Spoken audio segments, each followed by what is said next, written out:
मेरा नाम कृतिका है। मैं एक आम सी लड़की हूँ जिसकी जिंदगी में हर चीज अपने आप में बहुत खास थी। मेरे पास प्यार करने वाले मम्मी पापा थे। मेरा हर दुख अपने कांधे पर उठाने वाले भाई बहन थे। और एक ऐसा घर भी था जहाँ खुशियों की कोई कमी नहीं होती थी। सब मुझे गुड़िया और रानी कहकर बुलाते थे, शायद इसलिए कि मैं सबसे छोटी और सबकी लाडली थी। मम्मी की हंसी मेरी जान थी और भाई मेरी मुस्कुराहट के लिए कुछ भी कर गुजरते। मैं हमेशा से खुद को खुशकिस्मत मानती, क्योंकि जिस घर में मैं बड़ी हुई वहां ना कभी किसी की ऊंची आवाज सुनी और ना ही किसी की आंखों में अपने लिए बेरुखी देखी। मैंने अच्छे मार्क्स से हाई स्कूल, इंटर और ग्रेजुएशन कंप्लीट किया। हर बार मेरे अच्छे ग्रेड्स आया करते थे। उसके बाद मैंने यूनिवर्सिटी ज्वाइन की और जब यूनिवर्सिटी की पढ़ाई खत्म हुई तो सबकी नज़रें मेरी तरफ मुड़ गई। पापा के चेहरे पर भी हल्की सी फिक्र झलकने लगी और भाइयों की बातों में एक नया टॉपिक जुड़ गया, मेरी शादी की बातें। एक दिन बड़े भाई ने मजाक में फिर भी सीरियस होकर कहा, कृतिका अगर तुम्हें कोई भी पसंद है तो हमें बता दे, हम सिर्फ तेरी खुशी देखना चाहते हैं। इस पर मैंने मुस्कुराकर कहा, नहीं भाई, आप सबकी पसंद ही मेरी खुशी है। मेरी अपनी कोई पसंद है ही नहीं। जहां आप लोग बोलोगे मैं हाँ कह दूंगी। मेरी ये बात कहने के बाद फिर तो घर में रिश्ते देखने का सिलसिला शुरू हो गया। कई मुलाकातें हुई, कई रिश्ते आए और चले भी गए, पर मैं बस चुपचाप सबकी बातें सुनती रही और मम्मी के चेहरे पर छुपी हुई परेशानी को महसूस करती। दिल ही दिल में प्रार्थना करती कि जिसके साथ भी मेरी किस्मत जुड़ जाए वो मुझे समझे और अपनाए, मेरा ख्याल ऐसे ही रखे जैसे मेरे घर वाले करते हैं। फिर एक दिन बड़े भाई के एक दोस्त ने एक रिश्ता बताया, आयुष नाम का, एक फौजी अफसर। उसके पापा भी आर्मी में थे और जंग में वो शहीद हो गए थे। मेरे भाई उससे मिलने गए और वापस आकर बोले, कृतिका वो लड़का बहुत अच्छा है, तुझे इज्जत देगा, तेरी अच्छी जिंदगी बनाएगा, उसका घर बार भी बहुत अच्छा है। मैंने बस उनकी बात पर चुपचाप सर हिला दिया। मुझे उसकी एक तस्वीर दिखाई गई जिसमें वो वर्दी में था। चेहरा बिल्कुल सीरियस था, न चेहरे पर मुस्कुराहट थी, न कोई साफ जज्बात, बस आंखें थी जो जैसे कुछ कहना चाहती हो, लेकिन मैं समझ नहीं पाई। भाइयों को वो बहुत पसंद आया और मैंने भी उनकी पसंद पर ही भरोसा कर लिया। 4 अक्टूबर को मंगनी हुई। घर में सादगी भरा फंक्शन रखा गया। कुछ करीबी रिश्तेदार आए और माहौल में खुशी भर गई। मम्मी ने मेरा हाथ पकड़कर कहा, अब तुम हमारे हाथों से निकलने वाली हो, लेकिन जहाँ भी जाओ इज्जत से जाना और इज्जत के साथ लौटना। मैंने मम्मी के हाथ चूम लिए। शादी का दिन आया तो मैंने सुर्ख रंग का जोड़ा पहना और हाथों में मेहंदी की खुशबू समेट ली। मम्मी की आंखें बार बार भीग जाती और मैं हर बार मुस्कुराकर उन्हें संभाल लेती। फिर रात आई तो आयुष ने दूर से ही मुझे देखा। वही उसकी आंखें, वही खामोशी। हमारी शादी हो गई। सबने बधाइयाँ दी। सास ने मुझे प्यार से गले लगाया। भाइयों ने सर पर हाथ रख के आशीर्वाद दिया और मैं एक नए घर की दहलीज पर कदम रख चुकी थी। शाम ढलते ढलते रस्म खत्म हुई। तस्वीरें खींची, हंसी मजाक चला। मैं थक गई थी लेकिन दिल अजीब सी बेचैनी में फंस गया, जैसे कुछ अधूरा सा है। वो कमरा फूलों से सजा था। गुलाब की पंखुड़ियों की खुशबू पूरे माहौल में अच्छी वाइब दे रहा था। रोशनी और खामोशी एक साथ फैली हुई थी। मैं अकेली बैठ गई। दिल की धड़कन तेज थी। मुझे इंतजार था तो अपने पति का, पर रात धीरे धीरे आगे बढ़ रही थी और कमरे का सन्नाटा जैसे मेरे कानों में गूंजने लगा। गुलाब की खुशबू भी अब भारी सी लगने लगी। हाथों की मेहंदी जैसे फीकी पड़ रही थी, जैसे मेरा मन बेचैन हो रहा हो। मैं बार बार दरवाजे की तरफ ही देखती रही, शायद अब खुले, शायद अब कोई आए, लेकिन हर बार सन्नाटा जीत जाता। बाहर से बर्तनों की आवाज आती, कभी किसी के हंसने की आहट आती, कभी चप्पलों की सरसराहट, लेकिन मेरे इंतजार की आवाज किसी तक नहीं पहुंच सकी। मैंने सोचा शायद सब रस्मों में बिजी होंगे। जैसे ही खत्म होंगी वो लोग मेरे कमरे में आएंगे, मुझे देखने, मेरा ख्याल करने कि मैं अकेली बैठी परेशान तो नहीं हो रही। लेकिन नहीं, ये मेरा वहम था। वो रात भी यूं ही लंबी खिंच गई। कमरे में रखा पानी का जग और गिलास बार बार मेरी नजर में आता। वो गिलास खाली रखा हुआ था और मैं चाहती थी कि कोई मेरे पास आए और मुझे पानी पिलाए, जैसे मेरे मम्मी मुझे हमेशा से पिलाती थी। एक बार मैं उठी और धीरे धीरे दरवाजे के पास जाकर कान लगाए, शायद बाहर से कोई आहट सुनाई दे जाए। लेकिन बाहर भी सन्नाटा फैला हुआ था, जैसे सारी दुनिया सो रही हो। मैं चुपचाप वापस आकर पलंग के किनारे पर बैठ गई। शादी का जोड़ा अब मुझ पर बिखरा बिखरा सा था और आंखों में नींद जैसे कोसों दूर भाग गई हो। रात का सन्नाटा अब और लंबा खिंचने लगा। तभी सुबह की हल्की सी रोशनी के साथ दरवाजे पर आहट हुई और आयुष अंदर आया। उसकी नजरें नीचे थी और उसने सलवार कमीज पहन रखी थी, हाथों में एक छोटा सा गिफ्ट बॉक्स पकड़े हुए। वो बिना ज्यादा देखे मेरे करीब आया और बॉक्स मेरी गोद में रखकर जल्दी से पीछे हट गया। उसकी आवाज में कोई नरमी नहीं थी। उसने सीधा कहा, ये तुम्हारी मुंह दिखाई है, और फिर बिना रुके पलटा और दरवाजे से बाहर चला गया। मैं वहीं पर बैठी रह गई। मेरी उंगलियां अब तक उस गिफ्ट बॉक्स पर टिकी हुई थी, लेकिन नजरें दरवाजे पर ही जमी रह गई, जैसे वो फिर से वापस लौट आएगा। कुछ ही देर के बाद मैंने वो बॉक्स खोला। उसके अंदर एक नाजुक सी चेन थी, देखने में सुंदर, लेकिन न जाने क्यों वो मुझे तोहफा नहीं लगी। जैसे एक इशारा हो कि ये बस एक रस्म पूरी की जा रही है। मेरे दिल में एक खालीपन सा उतर आया। मैं उठी और कमरे से बाहर निकली। बाहर का माहौल भी खामोश था, सब सो चुके थे। मैं वापस से आकर कमरे में बैठ गई। वहां ना कोई खुशी का एहसास था, ना ही दिल में सुकून महसूस हुआ। फिर सुबह हुई तो पर्दे से छनकर सूरज की रोशनी कमरे में फैल गई। उसी वक्त मुझे बाहर से कुछ आवाजें सुनाई दी। किसी ने कहा, आयुष तो बाहर गए हैं। शायद यूनिट से उनको कॉल आई थी। अर्जेंट जाना पड़ा। थोड़ी देर के बाद मम्मी पापा भाई और भाभियां घर पर आए। उनके चेहरों पर खुशी छाई हुई थी और हाथों में नाश्ता, जैसे रिवाज के तौर पर लाया गया हो। बड़े भाई ने हंसते हुए पूछा, कैसी रही पहली रात? आयुष कैसा लगा तुम्हें? मेरी हंसी वही थम गई। पापा की आंखों में हल्की सी चिंता थी। वो इंतजार कर रहे थे कि मैं खुश होकर कुछ कहूँ, लेकिन मैंने बस हल्की सी मुस्कान के साथ सर हिला दिया और कहा, हाँ भाई, सब ठीक है। और भाभी ने मेरा हाथ पकड़ लिए। फिर बोली, देखो तुम्हारा मेहंदी का रंग भी कितना गहरा हुआ है। आयुष तुमसे बहुत प्यार करेगा। मैं चुप रही। उनकी बातें सुनकर दिल कुछ पल के लिए बिल्कुल खाली सा हो गया। मेरे सामने रखी चाय से भाप उठ रही थी, पर मैं बस उसे देखती ही रही, जैसे उस भाप के साथ अपने दिल का बोझ भी उड़ाना चाहती हूँ। उस दिन कोई खास बात नहीं हुई। घर वाले मिलकर चले गए और मैं फिर से अकेली रह गई। दोपहर में मेरी सास कमरे में आई। उन्होंने एक नज़र मुझ पर डाली और कहा कि कृतिका, अब आराम कर लो। शाम को मेहमान आएंगे, फंक्शन की तैयारी भी करनी है। आयुष भी जल्दी आ जाएगा। मैंने उनकी बात पर बस सर हिला दिया, लेकिन मेरी आंखों में हजारों सवाल तैर रहे थे। कमरे में रखी आयुष की वर्दी पर मेरी नजर पड़ गई। मैंने उसे पहली बार गौर से देखा। उस पर आयुष का नाम साफ लिखा हुआ था और सीने पर निशान चमक रहे थे। मैं धीरे से उठी और वर्दी को छुआ, जैसे उसमें छुपा हुआ पूरा सच महसूस करना चाहती हूँ। मन में ख्याल आया कि ये वही वर्दी है, उसका सब कुछ है और मैं उसके लिए कुछ भी नहीं। फिर ऐसे ही दिन ढल गया। शाम आ गई, लेकिन आयुष अब तक नहीं लौटा था। सारे मेहमान आ चुके थे। घर में काफी चहल पहल थी। हर कोई शादी के फंक्शन की बातें कर रहा था। हंसी मजाक हो रहा था। कोई सजावट की तारीफ कर रहा था, कोई खाने की। लेकिन उस भीड़ में एक भी चेहरा ऐसा नहीं था जिसने मुझसे ये पूछा हो कि मेरा मन कैसा है, मेरा दिल किस हाल में है। मैं बस हर तरफ झूठी मुस्कान बिखेर रही थी, जैसे सब ठीक है, लेकिन अंदर कहीं एक खालीपन धीरे धीरे अपनी जगह बना रहा था। रात को जब सब सो गए तो मैं फिर से आयुष का दिया हुआ गिफ्ट निकाल लाई। चैन वाकई बहुत खूबसूरत थी। उसकी चमक मेरी आंखों को भा रही थी, लेकिन न जाने क्यों उसमें कोई अपनापन नहीं था, जैसे वो चीज मेरी नहीं किसी और की हो। मैंने उसे हाथों में घुमाया, कुछ देर तक बस यूं ही देखती रही, लेकिन दिल में वही ठंडापन था। फिर अगली सुबह आयुष वापस आया। मैं खिड़की के पास खड़ी हुई थी जब उसने बिना मेरी तरफ देखे सीधा अपने कमरे का रुख किया। मैं खामोशी से उसे देख रही थी। वो मोबाइल पर किसी से बात कर रहा था। उसकी आवाज़ साफ सुनाई दे रही थी, जी सर, मैं वापस रिपोर्ट कर दूंगा। शायद सच में वो अपने काम में बिजी था, या फिर ये सिर्फ बिजी होने का बहाना था। मैं समझ नहीं पा रही थी। थोड़ी देर के बाद वो नाश्ते के लिए नीचे आया। मैंने उसके सामने चाय रखी तो बस इतना बोला कि शुक्र है, तुम्हें चाय बनाना तो आता है। उसके लहजे में अजीब सी ठंडक थी, जैसे मैं कोई नौकरानी हूँ जिसे बस अपना काम करना है। उस एक वाक्य ने मेरे मन में कई सवाल खड़े कर दिए। क्या ये लहज़ा किसी अजनबी का नहीं होता? क्या शादी सिर्फ एक जिम्मेदारी निभाने का नाम है? अगर मेरी मौजूदगी उसे इतनी भारी लगती है, तो ये रिश्ता ही क्यों जोड़ा गया था? मेरे लिए तो ये सिर्फ एक रस्म नहीं थी, ये मेरे सपनों और उम्मीदों की नई और पहली शुरुआत थी। लेकिन लगता है उसके लिए ये सब कुछ भी नहीं था।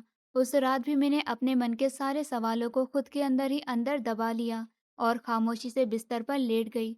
दूसरी रात भी पहले की तरह खामोशी में गुजर गई।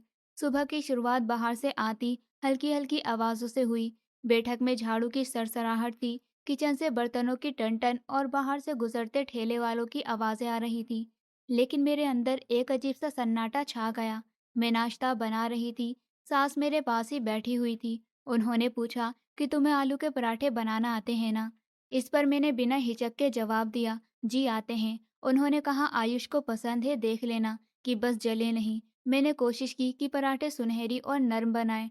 चाय भी मैंने गर्मा गर्म तैयार की। जब आयुष नाश्ते पर आया तो उसने बिना किसी और बात के बस जाते जाते टेबल पर कप रखा और कहा कि पराठे में नमक थोड़ा ज्यादा था। सास ने मुस्कुराकर कहा कोई बात नहीं, कुछ टाइम में सीख जाएगी। सब कुछ पहली बार है ना। लेकिन आयुष ने कुछ जवाब नहीं दिया और खामोशी से अपने कमरे में चला गया। उस दिन शाम को फंक्शन था। मैंने दोपहर में अपने कपड़े प्रेस किए, जेवर निकाले और आयुष के कपड़े भी अच्छे से तैयार करके रख दिए। मेरा मन चाहता था कि वो एक नज़र मुझे देखे और कहे कि अच्छा काम कर रही हो। लेकिन जब मैंने उसे कपड़े दिए तो उसने बस एक नज़र डाली और बोला, सफ़ेद शर्ट नहीं है क्या? नीली नहीं पहननी मुझे। मैं बोली, मैंने वही प्रेस करी जो सास रख कर गई थी। वो बोले, फिर बदल लो, उनसे मत पूछो क्या पहनना है, मुझे खुद पता है। ये सुनते ही मैं चुपचाप दोबारा अलमारी की तरफ चली गई। सफ़ेद शर्ट निकाली और वापस से दी। शाम ढलने लगी, मेहमान आना शुरू हो गए। हॉल को खूबसूरती से सजाया गया था। हर तरफ रोशनी थी, फोटोग्राफर कैमरे के साथ मौजूद था। लाइट सेटिंग सब कुछ बेहतरीन लग रहा था। लेकिन मेरे दिल की हालत बिल्कुल अलग थी। मैं आयुष के साथ स्टेज पर बैठी कैमरे की तरफ मुस्कुराने की कोशिश कर रही थी। लेकिन वो पूरी तरह से खामोश बैठा था, न किसी से ढंग से बात कर रहा था, ना ही नजरें मिला रहा था, जैसे ये सब कुछ उस पर बोझ हो। एक मेहमान ने हंसते हुए पूछा, आयुष भाई कैसा लग रहा है दुल्हा बनकर आपको? उसने बस हल्की सी मुस्कान के साथ सर हिला दिया और कुछ नहीं कहा। मैंने वक्त काटने के लिए इधर उधर लोगों से बात करना शुरू कर दी। तभी भाभी मेरे पास आई और बोली, कृतिका तुम तो बहुत खूबसूरत लग रही हो। मैंने मुस्कुराकर शुक्रिया कहा। उन्होंने आयुष की तरफ देखते हुए कहा, बस अब पति की मोहब्बत भी जल्दी नजर आ जाए। मेरी नज़रें अपने आप नीचे झुक गई। कुछ देर के बाद मैंने देखा आयुष किसी कजिन के साथ कोने में बैठा हुआ था और हंसते हुए बातें कर रहा था। लेकिन जब वापस आया तो उसके हाथ में फ़ोन था और उसकी नज़रें लगातार स्क्रीन पर जमी हुई थी। फंक्शन खत्म हुआ और मेहमान चले गए। हम घर पर लौट आए। मैंने कपड़े बदले, जेवर उतारे और कमरे में बैठ गई। वहाँ वही पुराना सन्नाटा था। आयुष बाहर था। थोड़ी देर बाद सास कमरे में आई। उनके हाथ में दूध का गिलास था। उन्होंने कहा, पी लो बेटी, दिन भर थक गई होगी। मैंने गिलास हाथ में ले लिया। उन्होंने नरमी से मेरे कंधे पर हाथ रखा और कहा, आयुष थोड़ा अलग सा है, बचपन से ही कम बोलने वाला है, जज्बात छुपाकर रखने का आदी है। तुम परेशान मत होना, तुम अच्छी लड़की हो। मुझे यकीन है वक्त के साथ तुम उसका दिल भी जीत लोगी। बस थोड़ा सब्र और समझदारी चाहिए। मैंने हल्की सी आवाज़ में कहा, जी, मैं कोशिश करूंगी। लेकिन अंदर कहीं खुद से वादा कर लिया कि चाहे जितना वक्त लगे मैं हार नहीं मानूंगी। अगली सुबह मैं जल्दी उठ गई, घर के काम में हाथ बटाने लगी, नाश्ता बनाया, चाय तैयार की। सास ने तारीफ की कि अब तो हमारी बहू घर की रौनक बनने लगी है। आयुष जल्दी कहीं निकल गया, शायद किसी काम से। मैंने बैठक में झाड़ू लगाया, पौधों को पानी दिया, कपड़े धोकर छत पर डालने गई तो मोहल्ले की कुछ औरतें मुझे देखकर हंसते हुए बातें करने लगी। अरे ये तो वही नई दुल्हन है ना, फौजी की पत्नी। आयुष तो बहुत संजीदा सा रहता है जिससे इसकी शादी हुई है। पर मैंने मुस्कुराकर उन्हें नमस्ते किया और अपने काम में लग गई। शाम को आयुष आया लेकिन मेरे कमरे में नहीं आया। सास के साथ बैठकर चाय पी और फिर अपने कमरे में चला गया। मैं उसके कमरे के बाहर रखी वर्दी के पास गई, उसे धीरे से हाथ में लेकर धूल साफ की और अलमारी में टांग दी। उसके बूट भी अच्छे से पॉलिश कर दिए। जब वो वापस कमरे में आया तो मैंने कहा, वर्दी और बूट मैंने सही से रख दिए हैं, अगर कोई और चीज़ चाहिए तो बता दीजिएगा। उसने हल्की सी नज़र उठाई और कहा, अच्छा है, शुक्रिया। पहली बार उसके मुंह से शुक्रिया सुनकर मेरे दिल में हल्की सी उम्मीद जाग गई। उस रात मैंने खुद से वादा किया कि मैं इस घर में अजनबी नहीं रहूंगी, मैं उसे अपना बनाकर ही रहूंगी। मैंने माँ की दी हुई वो चादर निकाली जो उन्होंने विदाई के वक्त मेरे सर पर रखी थी। उसकी खुशबू अब भी माँ जैसी ही थी। दिल में उनकी बात दोहराई, बेटी बनकर जा रही है, पर पत्नी बनकर सब संभालना। पत्नी सिर्फ रिश्ते का नाम नहीं, एक जिम्मेदारी भी है। अगर मैं इस रिश्ते को नहीं संभाल पाई तो शायद वो मुझे कभी अपना नहीं पाएगा। मैंने तय कर लिया कि चाहे जितनी कुर्बानी देनी पड़े मैं दूंगी। उसकी छुट्टी का चौथा दिन था और मैं अब खुद को एक रूटीन में बांध चुकी थी। सुबह उठकर किचन का काम करना, बैठक की सफाई, नाश्ता बनाना और आयुष के लिए वक्त पर चाय तैयार रखना।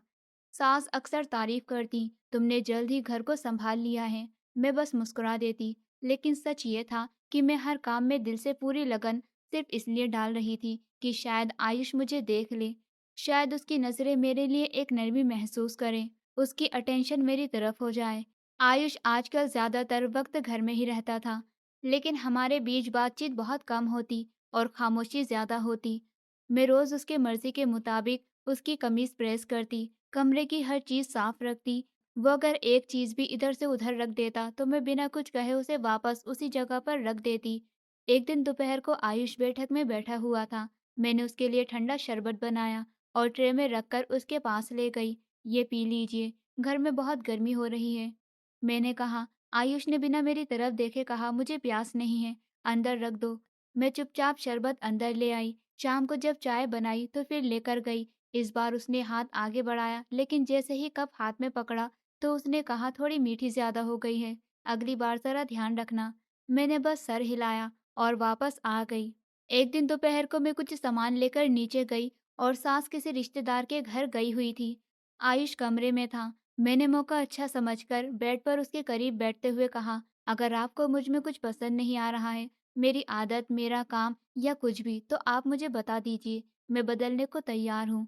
आयुष ने नजर उठाकर देखा, फिर नजरें चुरा ली और बोला, तुम्हें समझने में वक्त खराब करने का मन नहीं करता। मैं सच में इतनी नापसंद हूँ? मैंने हिम्मत करके पूछा। उसने कहा, मैंने ऐसा कुछ नहीं कहा, बस मुझसे ज्यादा बात मत किया करो। और फिर उठकर कमरे से बाहर चला गया। मेरे दिल पर एक अजीब सा बोझ आ गया। उसी रात मैंने उसकी पसंद के मुताबिक पनीर की सब्जी और उसकी फेवरेट भिंडी बनाई। किचन में सास की गैर मौजूदगी का फायदा उठाते हुए सब कुछ ध्यान से तैयार किया। टेबल पर अच्छे से लगाकर मैंने दरवाजे पर जाकर कहा, आयुष खाना लगा दिया है, आ जाइए। वो आया, टेबल पर बैठा, एक निवाला लिया और बस इतना बोला, इसमें इतना मसाला क्यों डाला है? बहुत मिर्ची हो गई है। मैं खामोश खड़ी रही। उसने कहा, अब सीखोगी या अभी भी वक्त लगेगा? उसका लहजा थोड़ा चुभने वाला था। मैंने बस धीमे से कहा, अगली बार ख्याल रखूंगी, और प्लेट उठाकर चुपचाप किचन में रख दी। अगली सुबह मैं जल्दी उठी, वर्दी तैयार की। क्या आप जा रहे हैं? मैंने पूछा। हाँ, यूनिट से वापसी का बुलावा आ गया है। छुट्टी तो अभी बाकी है ना? मैंने कहा तो उसने जवाब दिया, मजबूरी है, हर चीज़ हमारे हाथ में नहीं होती। मैंने उसके बैग में एक जोड़ी कपड़े बढ़ती रखकर कहा, अगर बारिश हो तो पहन लेना। आयुष ने कुछ नहीं कहा, बस बैग बंद किया, जूते पहने और बाहर निकलने लगा। दरवाजे पर मैंने कहा, अपना ख्याल रखिएगा। उसने पलटकर नहीं देखा, बस कहा, ठीक है। मैं कमरे में वापस आकर बिस्तर पर बैठ गई। 1 घंटा गुजरा, फिर 2 घंटे। उसकी महक अभी भी कमरे में बाकी थी, लेकिन उसकी मौजूदगी मैंने कभी महसूस नहीं की। दोपहर में सास वापस आई और बोली, तुमने कुछ खाया नहीं? मैंने कहा, भूख नहीं है। उन्होंने कहा, आयुष तो तुमसे बात नहीं करता, लेकिन तुम बात करने की कोशिश किया करो। मैंने कहा, मैं कोशिश करती हूँ। तो उन्होंने कहा, हाँ करो और करती रहो। मर्द देर से समझते हैं औरत की कदर। उनकी बात सच हो या झूठ, बस वक्त ही बताएगा। मेरे दिल में अब शक की एक हल्की सी परत जमने लगी थी। कई दिन बीत गए और हर दिन बिल्कुल एक जैसा लग रहा था। सुबह आँख खुलते ही वही घर में काम निपटाना, फिर आयुष की पसंद के मुताबिक समोसे और बाकी चीजें बनाना, चाय रखना, उनकी हर छोटी बड़ी आदत का ख्याल रखना, और फिर वही भारी सी चुप्पी जब वो अपने रोब और शान के साथ घर से निकल जाता। उसके जाने के बाद कमरे में पड़ी उनकी वर्दी, उनके जूते और अलमारी में रखी हुई वो घड़ी जिससे मुझसे बातें करने लगती थी। कभी लगता ये सब मेरे सास से ज्यादा उनके करीब है। एक दिन मैं छत पर बैठी हुई थी। तेज धूप मेरे चेहरे पर पड़ रही थी, लेकिन मन के अंदर कुछ और ही चल रहा था। दिल जैसे एक फैसले की तरफ खिंचता जा रहा था। मैं अंदर आई और डायरी खोली। पहली बार साफ साफ लिखा, क्या सच में मुझे यही रुकना चाहिए? नीचे से सास की आवाज आई, कृतिका, खाना रख दिया है, तुम भी खा लेना। मैंने हल्की सी आवाज में जवाब दिया, जी, और फिर धीरे से नीचे आई। टेबल पर सब कुछ सजा हुआ था, लेकिन मेरे दिल में भूख जैसे खत्म ही हो गई थी। मैंने सास से सीधे पूछ ही लिया, अगर बेटी मायके वापस जाना चाहे तो आप क्या सोचेंगी? वो मेरी तरफ देखकर कुछ पल के लिए चौंक गई, जैसे उनके मन में कोई शक आ गया हो। फिर उन्होंने धीरे से कहा, बेटी, तुम कहीं जाने का सोच रही हो? मैंने नजरें झुका ली और कुछ जवाब नहीं दिया। वो खामोश हो गई, लेकिन उनकी आंखों में सवाल साफ दिख रहे थे। उस रात सोने से पहले मैंने अपना छोटा बैग निकाला, उसमें कपड़े रखे, अपनी पहचान के कागज और वो डायरी भी रख दी। दिल पूरी तरह से तसल्ली में नहीं था, लेकिन अंदर से आवाज आ रही थी कि बस अब बहुत हो गया, अब और ये बोझ नहीं उठा सकती। बैग बंद किया और बिस्तर पर लेट गई, लेकिन नींद बिल्कुल नहीं आई। आंखें खुली थी और दिमाग में सिर्फ सवाल छाए हुए। सुबह आँख खुली तो सबसे पहले मन में पापा का चेहरा आया, फिर उनकी वो बातें याद आईं, जब वो कहते थे कि बेटी जब दूसरे घर जाती है तो सिर्फ अपना दिल नहीं ले जाती, सब्र भी लेकर जाती है। फिर भाई का चेहरा सामने आया, जो हमेशा हंसकर कहता था, हमारी कृतिका किसी चीज़ में हार नहीं मानती। बस इन्हीं ख्यालों में मैंने बैग वापस अलमारी में रख दिया। पूरा दिन किचन में काम करते हुए बीत गया और शाम को आंगन में झाड़ू लगाते लगाते दिल कुछ हल्का सा लगने लगा था। शायद इसलिए क्योंकि मैंने रुकने का फैसला मजबूरी में नहीं, बल्कि खुद की मर्जी से लिया था। रात को जब मैं अपने कमरे में थी तो दरवाज़ा धीरे से खुला। आयुष अंदर आया, वही खामोशी, वही झुकी नजरें। मैंने चौंक कर उसकी तरफ देखा। वो कुछ लम्हे दरवाजे पर खड़ा रहा, फिर धीरे से आगे आया और मेरे सामने बैठ गया। उसकी आवाज़ बहुत हल्की थी। मैं तुमसे बात करना चाहता हूँ। मैंने अपने लहजे को सख्त किए बिना कहा, जी बोलिए। वो कुछ पल रुका, फिर बोला, मैं जानता हूँ तुम्हें बहुत कुछ सहना पड़ा है और शायद तुम्हारे दिल में मेरे लिए अब कुछ भी अच्छा नहीं बचा होगा। मैं खामोश रही। वो बोला, मैं तुमसे माफ़ी मांगने आया हूँ कृतिका। जो कुछ किया और तुम्हारे साथ जैसा व्यवहार रखा, वो मेरी मजबूरी थी। मैंने सीधे पूछा, कैसी मजबूरी? शादी तो आपकी मर्जी से हुई थी ना? वो कुछ पल चुप रहा, फिर बोला, ये शादी मेरी पसंद या नापसंद का सवाल नहीं था। ये एक जिम्मेदारी थी जो मुझे निभानी पड़ी। लेकिन उस वक्त मेरी जिंदगी में ऐसी हालत थी जिसे मैं किसी से कह भी नहीं सकता। मैं धीरे से बोली, अगर आप शुरू में ही ये बातें कह देते तो शायद इतनी दूरी नहीं बनती। उसने नज़र उठाकर मेरी तरफ देखा और कहा, मैं तुम्हें तकलीफ नहीं देना चाहता था और ना ही झूठी उम्मीद, इसीलिए मैंने खुद को तुमसे दूर रखा। लेकिन सोचता हूँ, क्या ये तरीका सही था? क्या ये खामोश सज़ा देने से बेहतर था कि मैं तुम्हें सच बता देता? शायद तुम संभल जाती, शायद तुम्हारा मन हल्का हो जाता। लेकिन वक्त ही नहीं मिला। हर रोज़ सोचता कि आज बता दूंगा, आज सब कुछ कह दूंगा। लेकिन हर बार जाने लेकिन हर बार न जाने क्यों खामोशी में ही डूब जाता और चुप रह जाता। उस पल कमरे का माहौल जैसे बदल सा गया। पहली बार आयुष की आवाज़ में वो सच्चाई थी जो कभी मैंने महसूस नहीं की थी। उसकी आंखों में भी वही एहसास था और मैं सोच रही थी, क्या अब सब कुछ बदल जाएगा? लेकिन सवाल करने की हिम्मत नहीं हुई। बस चुपचाप दिल में सोचा। फिर वो कह रहा था, वादा नहीं कर सकता कि सब कुछ फौरन बदल जाएगा, लेकिन हाँ, ये खामोशियाँ अब खत्म होंगी। इतने दिनों बाद पहली बार दिल को अजीब सा सुकून महसूस हुआ। उस रात मैंने अपना बैग दोबारा नहीं छुआ, बस डायरी खोली और एक लाइन लिखी, कभी कभी रुक जाना छोड़ देने से बड़ी जीत होती है। अगली सुबह आयुष ने एक बैग उठाया और चुपचाप जाने की तैयारी करने लगा। मैं कमरे के दरवाजे पर खड़ी होकर बस इतना कह पाई, अपना ख्याल रखिएगा। उसने नज़र उठाकर मेरी तरफ देखा, एक पल ठहर कर बोला, हाँ रखूंगा, और शुक्रिया सब कुछ सहने के लिए। मैं कुछ कहे बिना बस सर हिला पाई। वो चला गया, लेकिन उसके शब्द जैसे कमरे की हवा में रह गए थे। पहली बार लगा कि वो मुझसे बात नहीं, बल्कि मुझे अपने किसी ताल्लुक का हिस्सा मान रहा हो। अगले कुछ दिन रोज की तरह गुजरने लगे। सास ने कहा, छुट्टियां खत्म हो गई, अब आयुष अगली पोस्टिंग पर जा रहा है, शायद 1 महीने तक नहीं आएगा। मैंने बस इतना पूछा, कहाँ भेजा गया है? तो उन्होंने कहा, ज़रूरी ड्यूटी है, लेकिन जगह नहीं बताई। मैं हर रोज़ उसके फ़ोन का इंतज़ार करती रही, लेकिन वो नहीं आया और ना ही कोई खबर भेजी। पर इस बार मैं पहले जैसी नहीं थी, शिकायत करना छोड़ चुकी थी, बस थोड़ी-सी नाराज़गी दिल में दबाए रखती। उसने जो कुछ शब्द जाते-जाते कहे थे, वही अब मुझे काफ़ी लगने लगे। अपना वक्त बिताने के लिए मैंने सिलाई शुरू कर दी, अलमारी से कुछ पुराने दुपट्टे निकाले और उन पर कढ़ाई करने लगी। बैठक में कुछ गमले रख दिए, उनमें पौधे लगाए। सास ने कहा, ये घर पहले कितना खाली लगता था, तुमने इसमें रौनक भर दी है। एक दिन दोपहर को दरवाजे पर दस्तक हुई। मैं किचन में थी। सास ने दरवाज़ा खोला और आवाज़ दी, कृतिका देख जरा कौन आया है। मैं हाथ पोंछती हुई बाहर आई तो सामने आयुष थे। मैं हैरानी से पूछ बैठी, आप इतनी जल्दी वापस आ गए? वो मुस्कुराकर बोला, मुश्किल मिशन जल्दी पूरा हो गया तो आ गया, और कुछ अधूरा छोड़ गया था। इसलिए लौट आया। उसकी बात सुनकर मुझे कुछ लम्हे लगे ये समझने में कि वो किस तरफ इशारा कर रहा है। मैंने बस पूछा, चाय बना दूँ आपके लिए? तो वो बोला, अगर तुम बनाओगी तो ज़रूर पीऊँगा। मैं किचन में चली गई, लेकिन हाथ काँप रहे थे। इतने दिनों बाद उसका यूँ सामने आना और भी इस नरमी से बात करना मेरे लिए बिल्कुल नया-सा था। दूसरे दिन सुबह नाश्ता करते हुए उसने अचानक पूछा, क्या तुम्हारी कोई पसंदीदा जगह है, जहाँ जाना चाहो? मैंने सोचा और कहा, मम्मी के साथ मैं अक्सर बाज़ार जाया करती थी। तो वो बोला, मार्केट कल चलते हैं, हम शॉपिंग करेंगे। मैंने उसे सवालिया नज़रों से देखा। सच में? तो उसने कहा, हाँ, वादा रहा। अगले दिन हम मार्केट चले गए। उसने मेरे लिए 2 जोड़े, एक हैंडबैग और अपनी तरफ से छोटा-सा परफ्यूम खरीद लिया। वापसी के रास्ते में उसने मुस्कुराते हुए कहा, आज तो लग रहा है जैसे हम सच में पति-पत्नी हैं। मैंने भी हँसते हुए जवाब दिया, हाँ, पहले के दिनों को क्या कहें। फिर एक लंबी गलतफ़हमी, जिसे मैं खुद अपनी सबसे बड़ी गलती मानती रही। रात को सोने से पहले उसने मेरे लिए तकिया ठीक से रखा और हल्की आवाज़ में पूछा, क्या सोच रही हो? मैंने धीरे से कहा, शायद अब सब कुछ पहले से बेहतर हो जाए। उसने बिना देर किए कहा, होगा नहीं, मैं करूँगा। उसका लहज़ा उस वक़्त इतना नर्म था कि दिल में जैसे कोई गाँठ खुल रही हो। कमरे की वो दीवार जिस पर मैं हमेशा अपने बैग का साया टिका देती थी, आज खाली थी।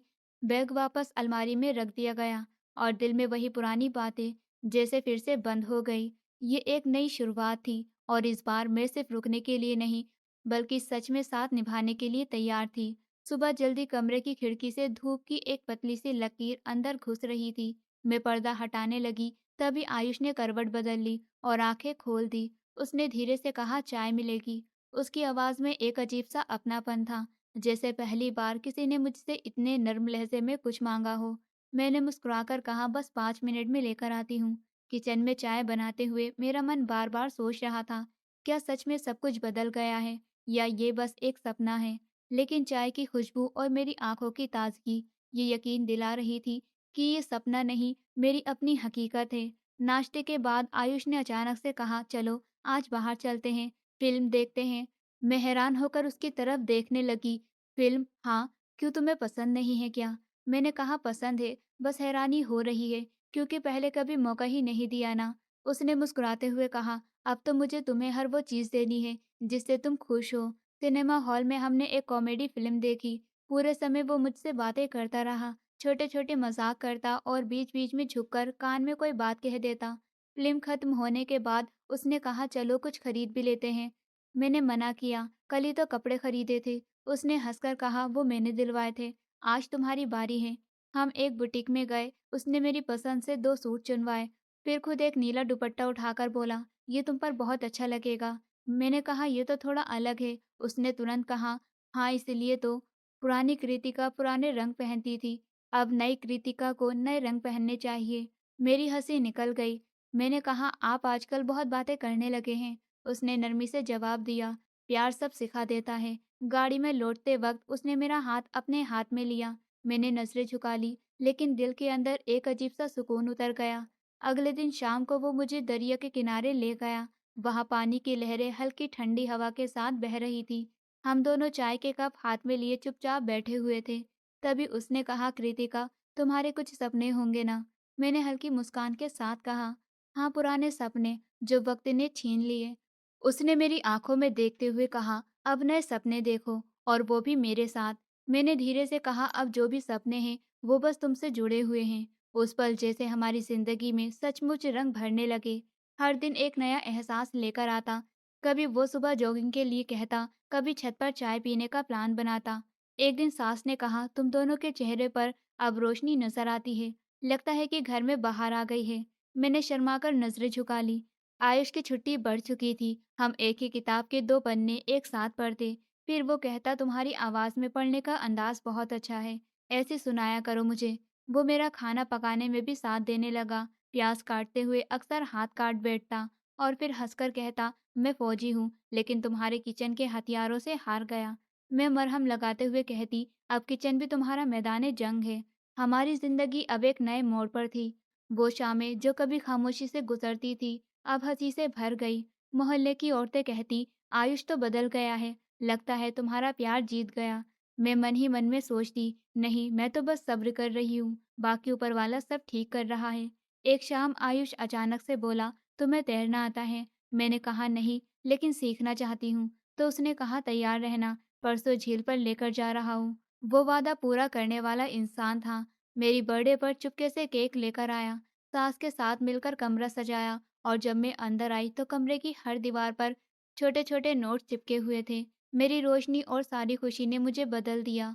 उसने कहा, तुम जैसी पत्नी हर मर्द की किस्मत में होनी चाहिए। माफ करने का हुनर मैंने तुमसे सीखा है और अब मेरे रहते तुम्हें कोई दुख नहीं छू सकता। ये वही आदमी था जो कुछ हफ्ते पहले एक शब्द नहीं बोलता था और अब वही हर लम्हे मेरे दिल की धड़कन का साथी बन गया। ये सब कुछ सपनों जैसा लगने लगा और मैं जागते हुए भी ये सपना जीने लगी। सुबह का वक्त था, मौसम खुशगवार सा था। मैंने नाश्ता तैयार करा, चाय बनाने रखी, फिर आयुष के साथ टेबल पर बैठ गई। उसने अखबार खोलकर पढ़ना शुरू कर दिया। मैं खामोशी से पराठे की प्लेट उसकी तरफ सरकाने लगी। अचानक सर में तेज चक्कर आया और आंखों के सामने धुंधलापन छा गया। क्या हुआ? आयुष ने फौरन अखबार एक तरफ रख दिया। मैंने कहा बस जरा सा चक्कर आ गया, शायद नाश्ता नहीं किया इसीलिए। लेकिन वो बोला, तुमने तो कहा था चाय बनाते हुए आधा पराठा खा लिया था। मैंने कहा हाँ, बस इतना ही खाया था, शायद नींद पूरी नहीं हुई। आज वो खामोश हो गया। उसके चेहरे पर परेशानी साफ नजर आ रही थी। नाश्ता खत्म होने के बाद मैं किचन में बर्तन रख रही थी, तभी दोबारा से हल्की बेचैनी हुई। हाथों से प्लेट छूटने लगी और टूट गई। आयुष ने कहा, कृतिका ये ठीक नहीं लग रहा, हम अभी हॉस्पिटल चलते हैं। मैंने कहा शायद मौसम का असर हो, थोड़ी देर आराम कर लूंगी। लेकिन उसने कहा नहीं, चेकअप करवा लेने में क्या परेशानी है। तो मैंने बहस नहीं की। हम पास की क्लिनिक में गए, डॉक्टर ने चेकअप किया, कुछ सवाल पूछे और फिर मुस्कुराकर कहा, बधाई हो, आप माँ बनने वाली हैं। मैंने नजरें झुका ली, दिल जैसे धड़कते धड़कते रुक सा गया। आयुष ने मेरी तरफ देखा और डॉक्टर से दोबारा पूछा, क्या आपने ठीक से जांच की? डॉक्टर ने कहा, जी बिल्कुल, ये शुरुआती महीना है, इनका पूरा ख्याल रखना होगा। क्लिनिक से निकलते हुए वो खामोश था। गाड़ी में बैठे तो मैंने पूछा, क्या हुआ? तो वो बोला, कहने को बहुत कुछ है पर शब्द नहीं मिल रहे। शायद पहली बार मैं सच में खुशी से सुन हो गया हूँ। घर पहुंचते ही उसने सास को फोन किया, जो 2 दिन से अपनी बहन के घर गई हुई थी। मम्मी, एक खुशखबरी है, जल्दी वापस आ जाइए। उन्होंने पूछा, क्या हुआ, सब ठीक तो है? उसने कहा, आप बस आ जाइए, कृतिका आपको बताएगी। फोन रखते ही उसने मुझसे कहा, आज शाम तक घर को तैयार करो, अब जश्न होगा। मैं हंस दी, अभी तो सब कुछ नया है ना। उसने कहा, तो क्या हुआ, खुशी छोटी हो या बड़ी, मनानी तो बनती है। शाम होने से पहले वो खुद गुब्बारे लाया, लाइट सजाई और मेरी पसंद की खुशबू वाला रूम फ्रेशनर कमरे में छिड़का। फिर बोला, तुम बैठो, आज मैं सब संभालूंगा। सच में आज तुमने मुझे बहुत बड़ी खुशी दी है। मैंने कहा, तो एक कप चाय भी मिल सकती है। उसने कहा, ऑर्डर कंफर्म हो गया है, 5 मिनट में चाय हाजिर होगी। और वो किचन में चला गया। मैं अलमारी से अपनी माँ की दी हुई एक छोटी सी डायरी निकाली और पहले पन्ने पर लिखा, आज वो दिन है जिसका इंतजार मैंने कभी सपने में भी नहीं किया था, पर अब ये हकीकत है। चाय आ गई। वो कप मेरे हाथ में देते हुए बोला, अब हमें 2 की जगह 3 लोगों का ख्याल रखना है। अब तो तुम्हें डबल जिम्मेदारी निभानी होगी। मैंने कहा, मैं तैयार हूँ, लेकिन तुम्हें खुद का ख्याल रखना होगा। कोई जिद नहीं, कोई देर से खाना नहीं। मैंने सर हिला दिया। कमरे की दीवारें जैसे रोशनी से भर गई। शाम को सांस आ गई। जैसे ही उन्होंने बैठक में कदम रखा, आयुष ने दरवाजा खोला और बोला, मम्मी बधाई हो। उन्होंने पूछा, कैसी बधाई? मैं कमरे से बाहर आई, चेहरे पर हल्की शर्मीली सी मुस्कान, और बोली, मम्मी मैं उम्मीद से हूँ। सास ने एक लम्हे को आंखें फैलाई, फिर दोनों हाथ प्रार्थना के लिए उठा दिए। ऊपर वाले तेरा लाख लाख शुक्र है, मुझे ये दिन भी देखना था। उन्होंने मुझे गले से लगा लिया और कहा, बेटा अब तुम मेरी बेटी नहीं बल्कि इस घर की माँ बनने वाली हो। मैं उनके कांधे पर सर रखकर बोली, यह आपकी प्रार्थना थी मम्मी। तभी आयुष ने हंसते हुए कहा, मम्मी अब आपको दादी बनाने की तैयारी करनी है और तुम्हें बाप बनने का सलीका सिखाना है। वो हंसते हुए बोली। उस रात हम बैठक में ही बैठे रहे, सादा सी खिचड़ी खाई और आयुष ने कहा, जिंदगी सच में बदल सी गई है। कुछ हफ्ते पहले मैं खुद को बंद दीवारों में महसूस करता था, अब हर तरफ रोशनी है। मैंने हंसकर कहा, खुशी बांटने से बढ़ती है और तुमने पार्टी इसलिए रखी। उस रात मैंने खिड़की से बाहर आसमान को देखा। चांद पूरी तरह निकला हुआ था और अपनी रोशनी फैला रहा था। मैंने दिल में कहा, अब ये रोशनी सिर्फ बाहर नहीं बल्कि अंदर भी है। मेरे अंदर एक नई जिंदगी, एक नई उम्मीद की किरण है। सुबह के वक्त मैं किचन में चाय बना रही थी। आयुष अपने कमरे में था और सास बैठक में कुछ काम कर रही थी। मैं पौधे पर पानी डालने के बाद सोच रही थी कि आज आयुष के लिए उसके पसंदीदा नाश्ता के साथ सैंडविच भी तैयार करूं। दिल खुश था। जिंदगी वापस अपने रूटीन पर आ गई। चाय तैयार हुई तो मैं ट्रे में लेकर अंदर आई। आयुष ने हल्की सी मुस्कुराहट के साथ कहा, बस आज के बाद तुम्हें कहीं जाने की इजाजत नहीं है। ऐसी चाय सिर्फ तुम बना सकती हो। मैंने कप थामते हुए हंसकर पूछा, इजाजत मांगी किसने है? हमारी बातें चल रही थी कि तभी दरवाजे पर अचानक से एक दस्तक हुई। सास जल्दी से दरवाजे की तरफ बढ़ी और मैं भी आयुष के कमरे में ही थी। तभी बाहर से एक तेज आवाज आई, नमस्ते, हम आर्मी से आए हैं। मैं उसी वक्त रुक गई। आयुष के माथे पर बल पड़ गया। सास ने दरवाजा खोला तो सामने वर्दी पहने 3 फौजी खड़े हुए थे। उनके साथ एक बड़ी सी गाड़ी भी थी, जिसके पीछे सफेद कपड़े में लिपटी एक अर्थी रखी हुई थी। उनमें से एक फौजी ने धीमे और भारी लहजे में कहा, हमें बहुत अफसोस है कि कैप्टन आयुष दुश्मनों से मुकाबला करते हुए शहीद हो गए। मैंने ये सुना तो वही जम से गई। मेरे हाथ से चाय की ट्रे छूटकर जमीन पर गिर गई। उसके गिरने की आवाज तो हुई, पर जैसे पूरा माहौल खामोश सा हो गया। सास ने कांपती आवाज में पूछा, क्या कहा आपने? आयुष शहीद हो गया। फौजी ने एक फोल्ड की हुई वर्दी उनके हाथ में रख दी, जिस पर आयुष का नाम साफ चमक रहा था। सास की आंखों में नमी आ गई, पर होठ खामोश थे। मैं तेजी से बाहर भागी और जैसे ही उस अर्थी पर नजर डाली, मेरे मुंह से चीख निकल गई। नहीं, आयुष तो जिंदा है। ये कैसे हो सकता है? आप लोग गलत समझ रहे हैं। बार बार मैं यही कहती रही, पर फौजी अफसोस भरी नजरों से मुझे देखते रहे। फिर उनमें से एक ने धीरे से कहा, मैम, हमें पूरी जांच के बाद ही यहाँ भेजा गया है। ये लाश कैप्टन आयुष की है। मेरे कदम डगमगाने लगे। सास ने मुझे थाम लिया, लेकिन मैं खुद को छुड़ाकर कमरे की तरफ भागी। दरवाजा खोला, बिस्तर खाली था। मैंने पुकारा, आयुष कहाँ हो?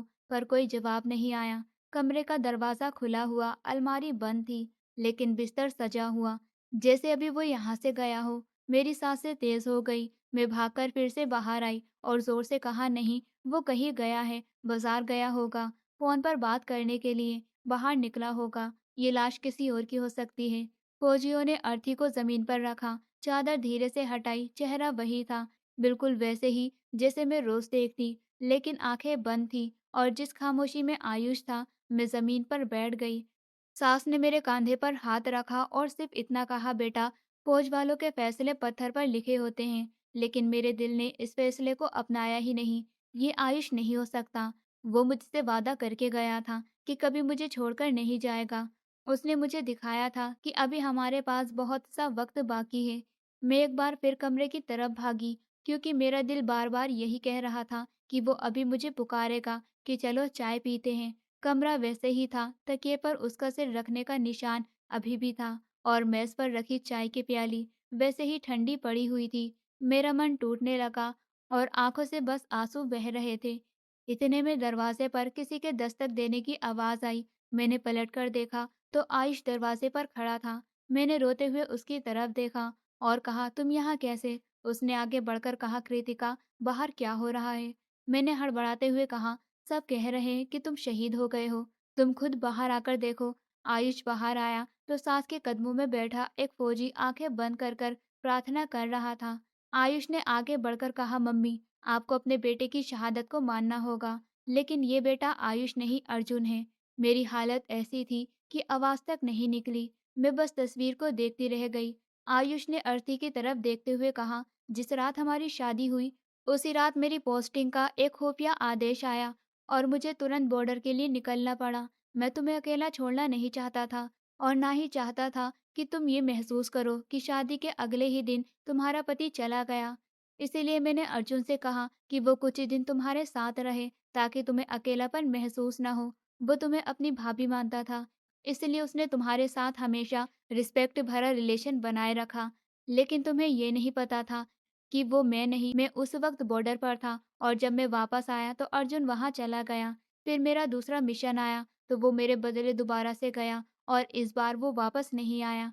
फौजी अफसर ने आगे बढ़कर कहा, अर्जुन शहीद हुआ है, लेकिन उसकी पहचान कैप्टन आयुष के नाम से हुई, क्योंकि मैदान में वो उसी नाम से जाना जाता था। मैंने धीरे से कहा, तो आप लोगों को भी ये पता नहीं था कि वो अर्जुन है, आयुष नहीं? उन्होंने कहा, नहीं मैम, वो पूरी वर्दी, वह पहचान, सब कुछ आयुष का था। मेरी सास ने धीरे से आंखें बंद करी और बोली, मेरे पति भी वतन के लिए गए थे, वो भी लौट नहीं सके। अब अर्जुन भी चला गया, पर अब एक माँ का सीना गर्व से भरा हुआ है। मेरे दोनों बेटे शहीद हुए, एक वर्दी पहनकर, दूसरा वर्दी उधार लेकर।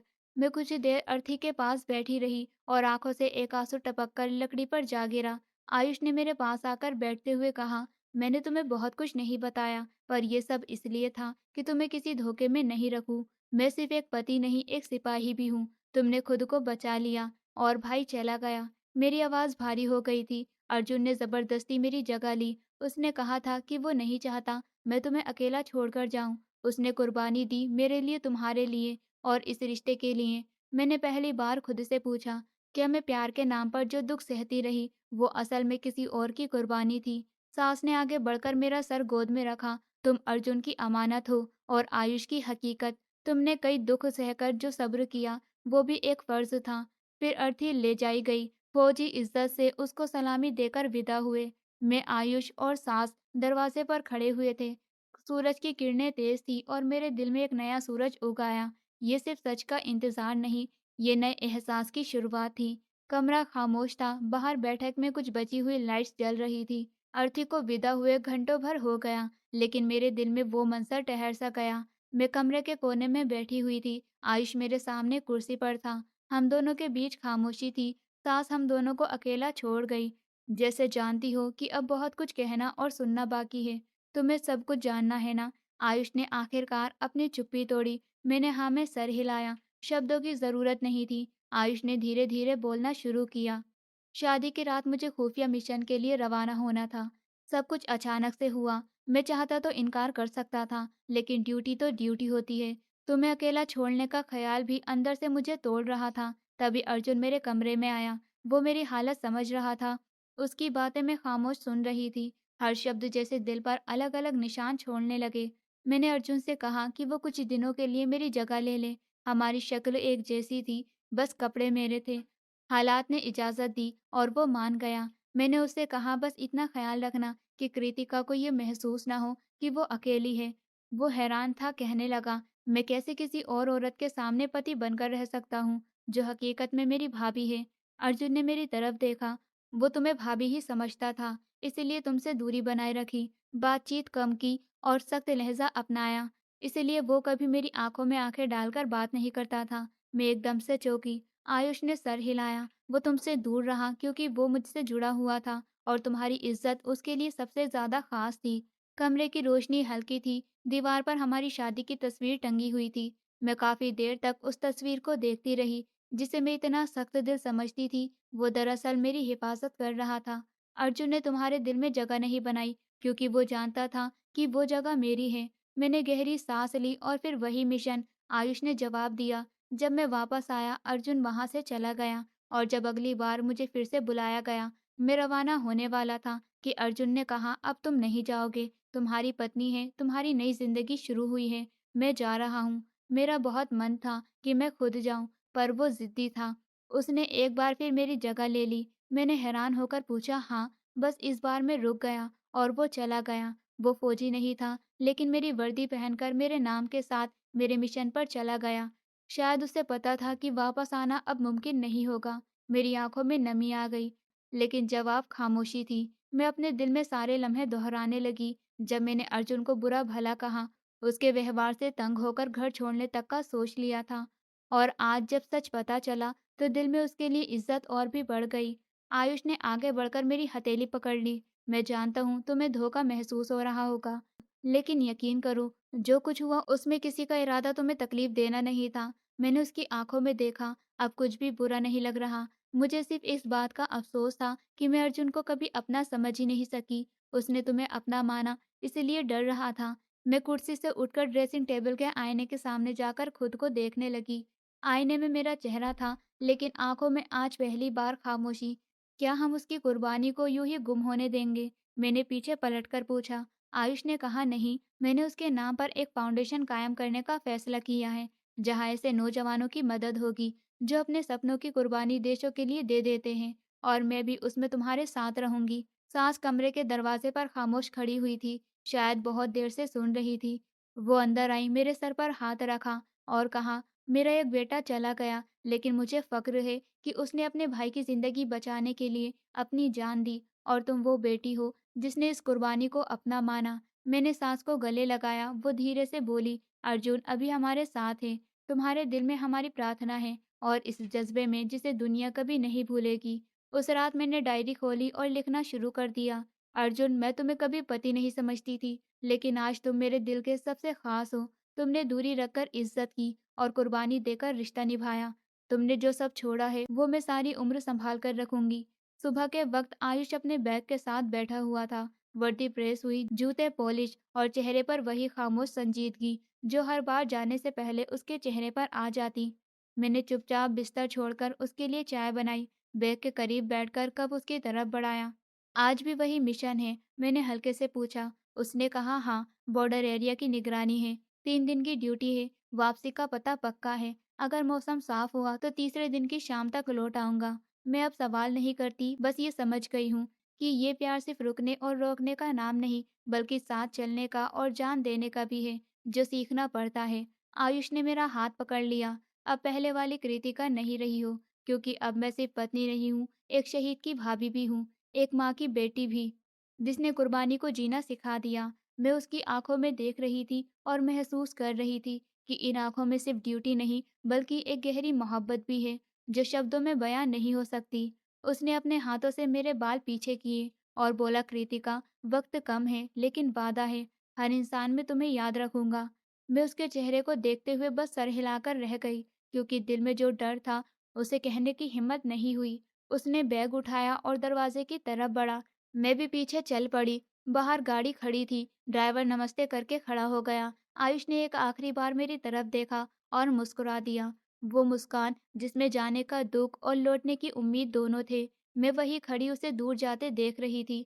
जब तक उसकी गाड़ी आंखों से गायब नहीं हो गई, मैं वापस कमरे में आई तो उसकी खुशबू अब भी हवा में थी। बिस्तर पर रखी उसकी घड़ी और टेबल पर रखा पानी का गिलास जैसे उसकी मौजूदगी का एहसास करा रहे थे। मैंने खिड़की से बाहर देखा। आसमान साफ था, लेकिन दिल के अंदर बादल घेर आए। शाम होते होते मैंने उसकी पसंद का खाना बनाया और अकेले ही खाना खाया। उसका चेहरा सामने आ रहा था। रात को डायरी खोली और लिखा, आयुष, तुम्हारे बिना ये घर खाली नहीं है, ये दिल खाली है। तुम्हारी बातें, तुम्हारी हंसी, तुम्हारी खामोशी सब याद आ रही है। तुम जल्दी लौट आओ ताकि ये इंतजार का सिलसिला खत्म हो सके।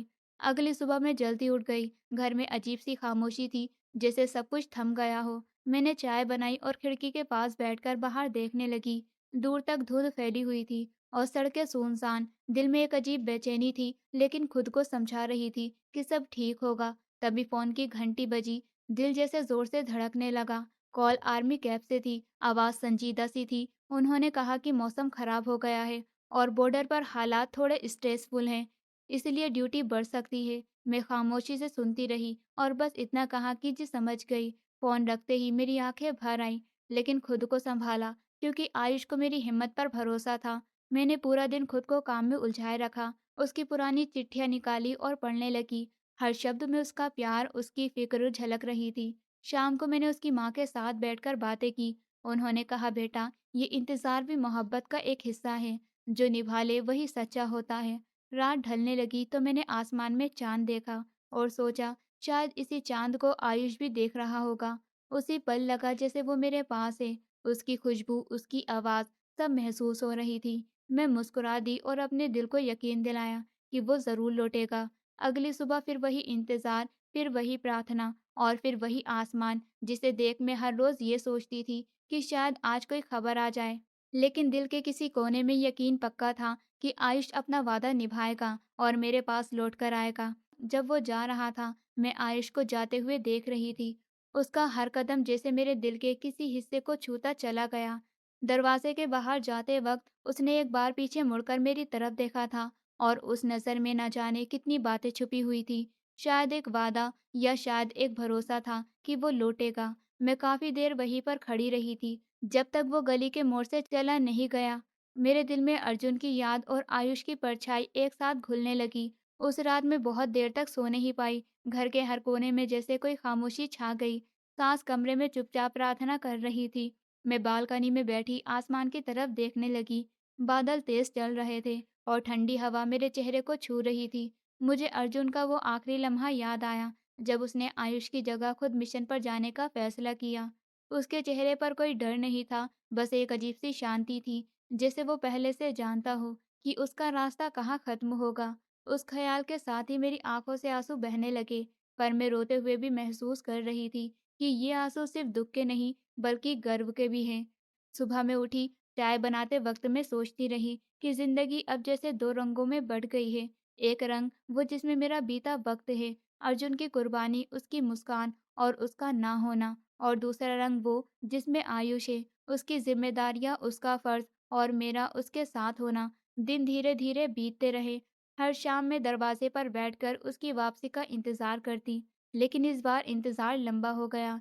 तीसरा दिन ढल गया, चौथा भी, पर वो नहीं लौटा। फोन पर सिर्फ एक छोटा सा मैसेज आया, मौसम खराब है, लौटने में वक्त लगेगा। मैं उस एक लाइन को बार बार पढ़ती रही और दिल को समझाती रही कि वो ठीक है, मगर मन के किसी कोने में एक डर भी था। पांचवें दिन शाम को गेट के पास गुड़ियों की आवाज आई। दिल जैसे जोर से धड़कने लगा, पर वो आयुष नहीं था।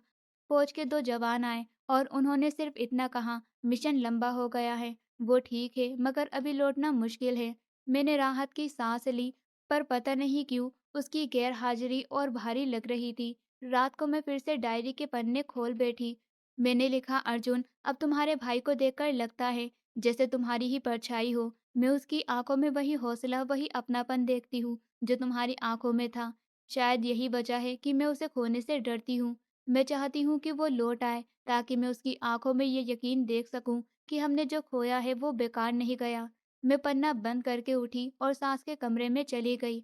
उन्होंने मुझे देखा और कहा, बेटा सब्र कर, वो जरूर लौटेगा। मैं उनके पास बैठ गई और पहली बार महसूस हुआ कि ये इंतजार सिर्फ मेरा नहीं, उनका भी है। अगले दिन सुबह को मौसम कुछ अजीब सा था। आसमान में हल्के बादल थे, लेकिन हवा में एक अजीब सी बेचैनी। मैं खिड़की के पास खड़ी बाहर देख रही थी। गली सुनसान थी, सिर्फ दूर से किसी बच्चे के रोने की आवाज आ रही थी।